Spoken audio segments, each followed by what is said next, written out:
Well, thank you so much, Alex, AED, for your kind remarks about what I was able to do at a time when I was in a position to do something. And I can only tell you I did what I was supposed to do. No special favors. You just have to do what you must do. I recognize, of course, our friends on the high table. When you are asked to name your favorite at the high table, I was expecting to hear Kalonzo, but I didn't hear any. That's okay. Tomorrow I'm going to Okango, or the beautifully dressed lady.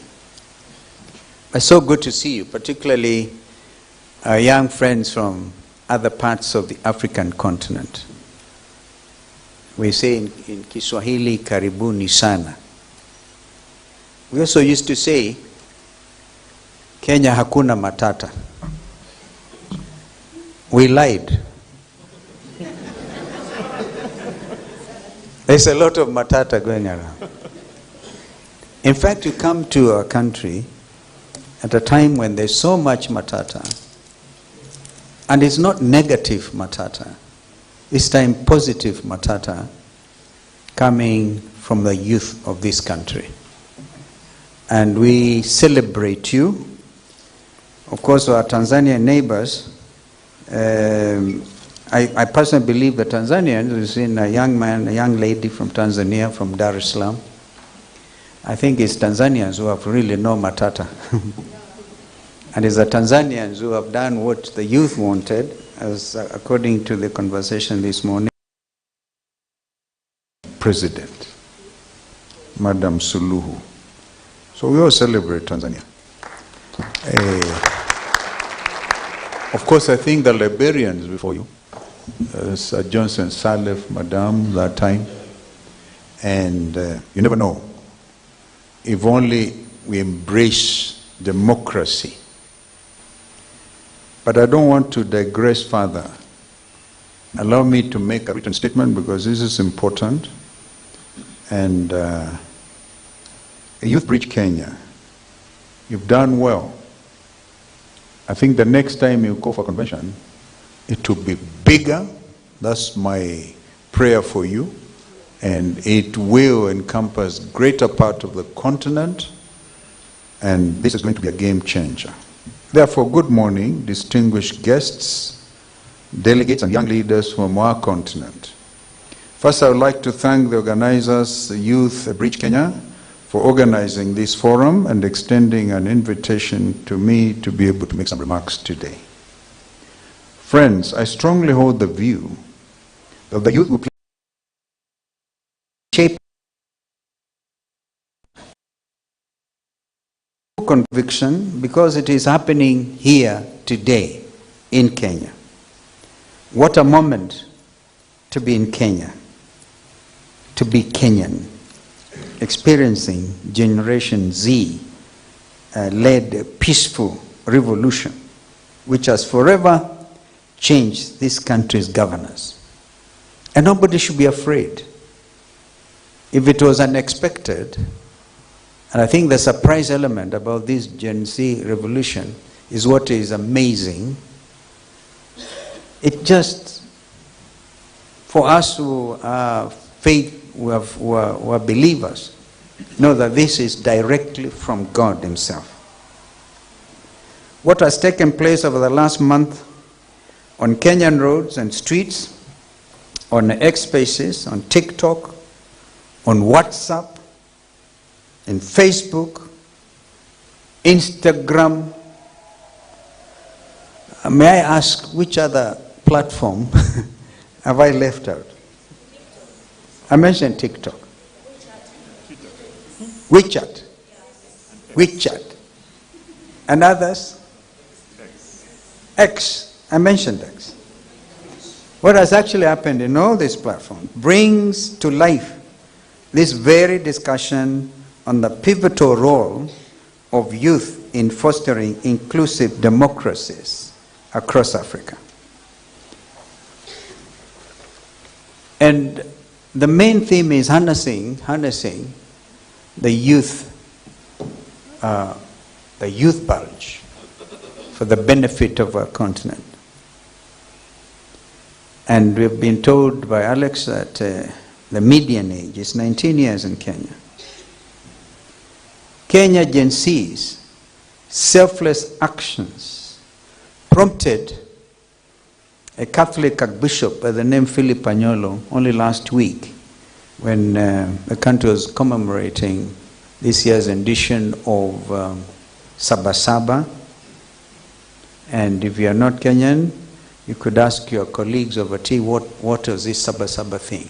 It was a day when those many years, a team that was called Young Turks and others, leaders who took it upon themselves to fight for democracy in Kenya and fight for their space, when they took to the streets in a place called Kamukunji, and Kenya changed.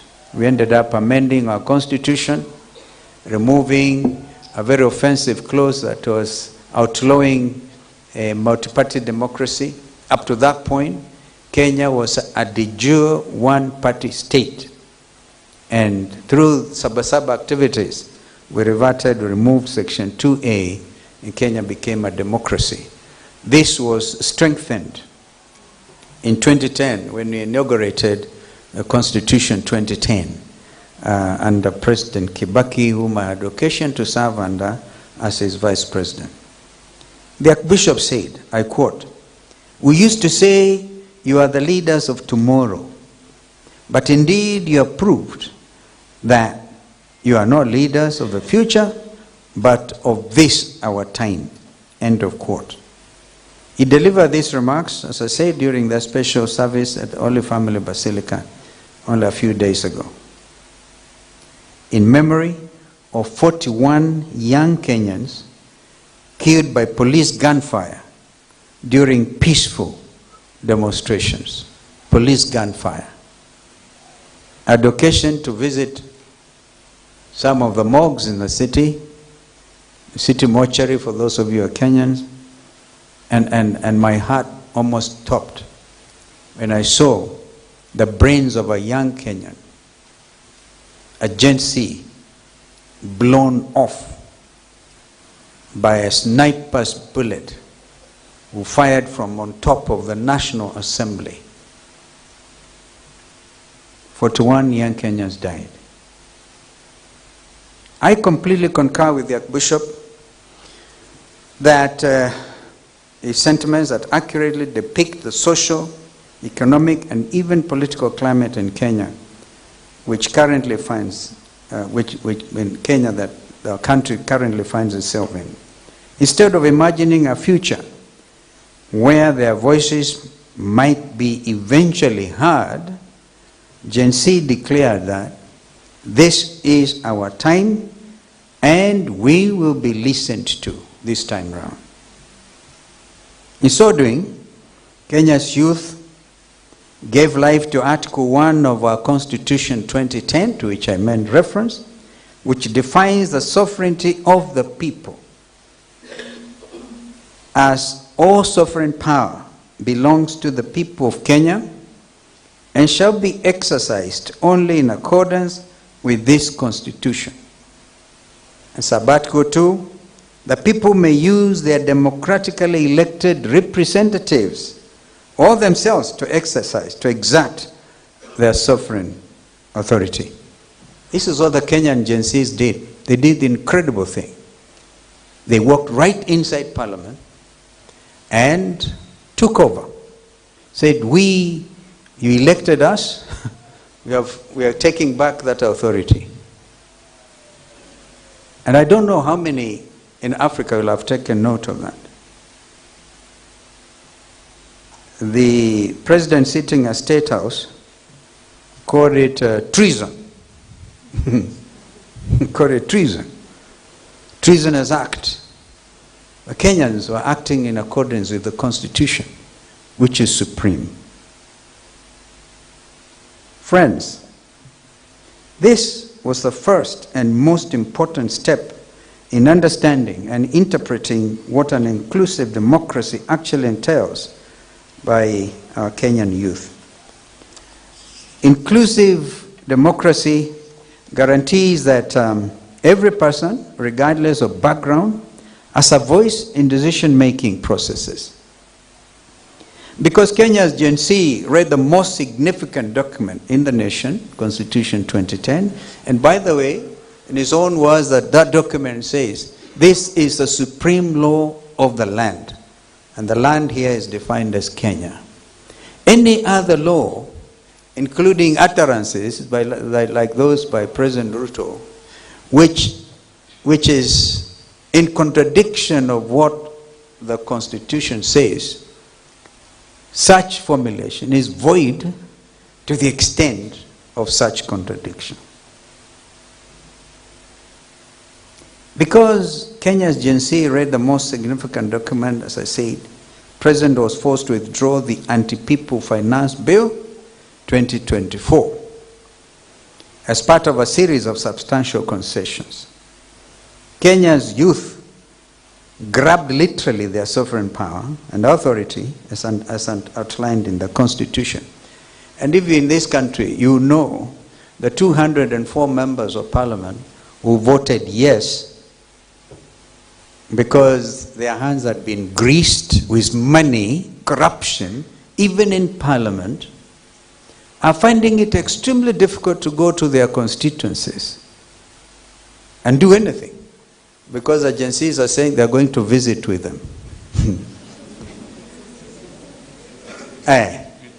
So it has become very unattractive for any leader to be called by their bosses and given 2 million, 1 million shillings to go and vote in Parliament, because they know eventually their electorate will catch up with them by just going to visit them. Later in the day, my big brother, the Right Honorable Raila Odinga, will be coming to talk to you. And I spoke to him on my way here, and he sends his greetings ahead of his coming. Please welcome him when he does come. People went to visit him yesterday on his space. And when they visited Baba, we call him, he had to change his telephone number. Because the agency put the number everywhere. And maybe it's a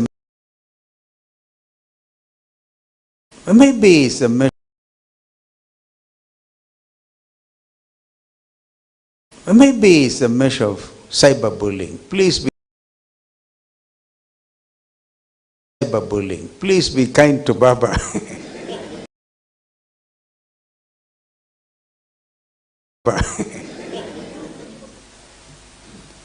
But if they can do that to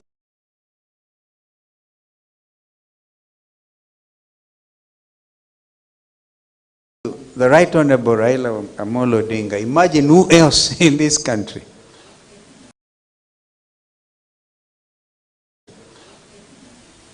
Transparent. You use vehicles which are gasless. I saw a friend from Lusaka, Zambia, a young lady. I spoke to President Akaide about a week ago. And he told me when he took over as the president of Zambia, he refused to buy any new vehicles. And his ministers were very unhappy with him. But now the Zambians are beginning to see what President Akaide did. We need the kind of leadership. When I was coming here, and when you get to a tea break, you will see fewer gaslers because there are ministers with you in this compound. Each of them with pure gaslers, with bodyguards, with all kinds of personnel. Kenyans are demanding accountability. By bringing Article 37 to life, which says that is under Kenyan Constitution, and allow me to use that Kenyan example for the leaders, the young leaders from Africa. in the hope you can use this as a test case. Actually, what is going on in Kenya should be a case study for the whole of the African region. Because Kenyan youth got so highly educated. So remember, this is a country that invented M-Pesa. And they get into space quickly and occupy. They occupied Baba's space. Under Article 37 of our Constitution, every person has the right to peaceably and unarmed, that is the condition, unarmed, to assemble, to demonstrate, to picket, and to present petitions to public authorities. That's the end of that quotation. So Generation Z has done more to promote social cohesion in 1 month than the constitutional body that is charged with this responsibility, called the National Cohesion and Integration Commission, NCIC, and to get all the political parties represented here, including Wiper, and all political leadership have done in the previous 14 years. We need to clap for Gen Z.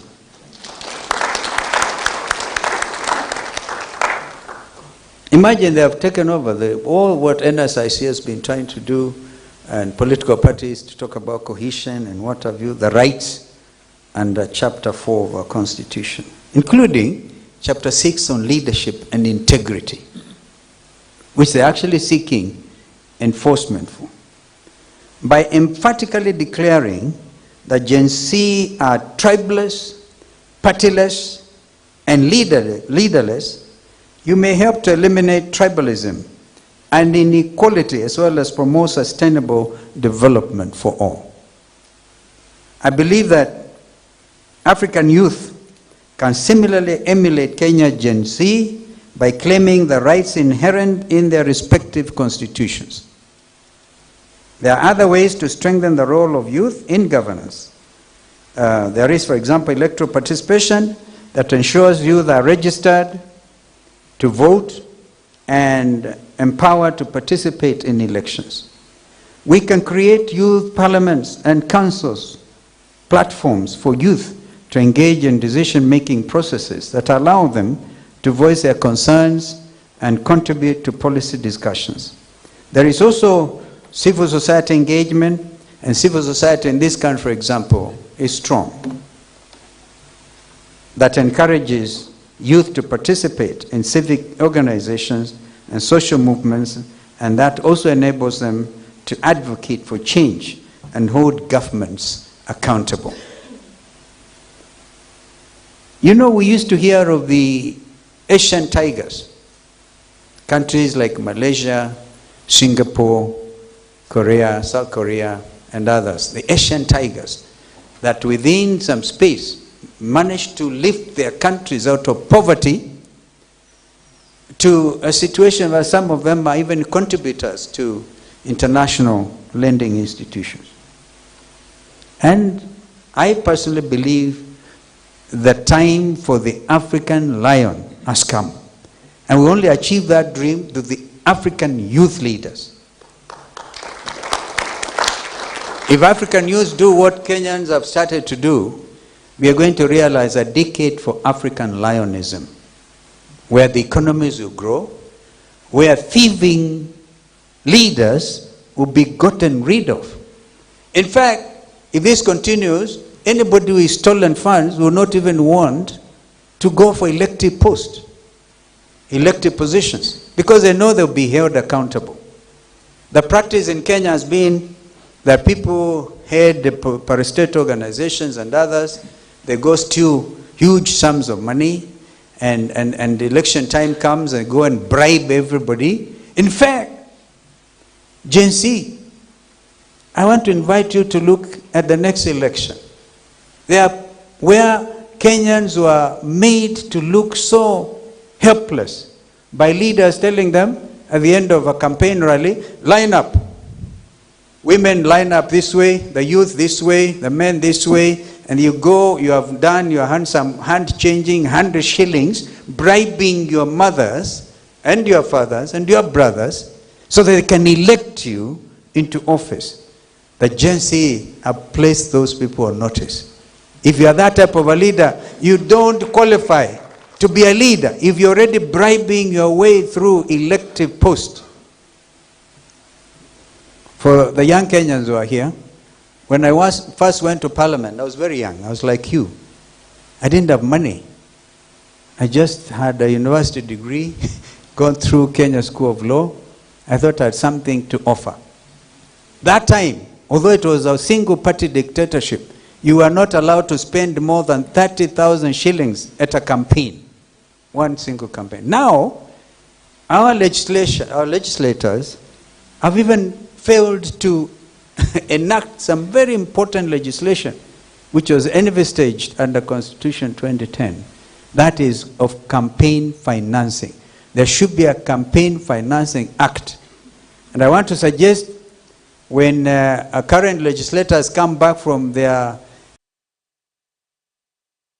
and the only institution left was the Senate, and I continue to say congratulations to the Kenyan Senate. When the country was facing a crisis, they refused to adjourn. The National Assembly, after passing that inoperative, unfortunate legislation on finance bill, actually adjourned. But they even made a terrible mistake. They said before we adjourn, we are allowing the Kenyan military to go to the streets. They passed. Move of the motion, and one contributor from the opposition side and Minister for Defense was given permission to deploy military against innocent Kenyan citizens. When they meet, I want to challenge, and Gen Zs, if you really want to complete this accountability game, demand immediate enactment of the Campaign Financing Act or bill that will come there, which will limit expenditure. That way, the young people will have hope to get elected. Because as it is, you have no hope. Because these are the mandarins come with helicopters, with huge sums of money, they bribe the voters, and unless a natural leader then will never be able to emerge. I hope I've made that point.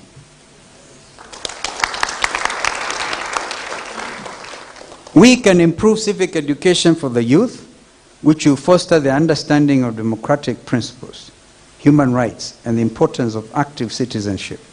We can also increase the number of leadership development programs available to the youth that will enhance their leadership skills, that will also improve their critical thinking abilities and problem-solving capacities, and empower them to assume leadership roles in governance. Further, we can have a mentoring and intergenerational dialogue that connects youth with experienced mentors and that facilitates intergenerational dialogue to be able to promote knowledge transfer and foster youth's engagement. I hope Gen Z will also take that kindly. Yes, you also need a bit of mentoring. Nobody in the world has monopoly of knowledge. And you know,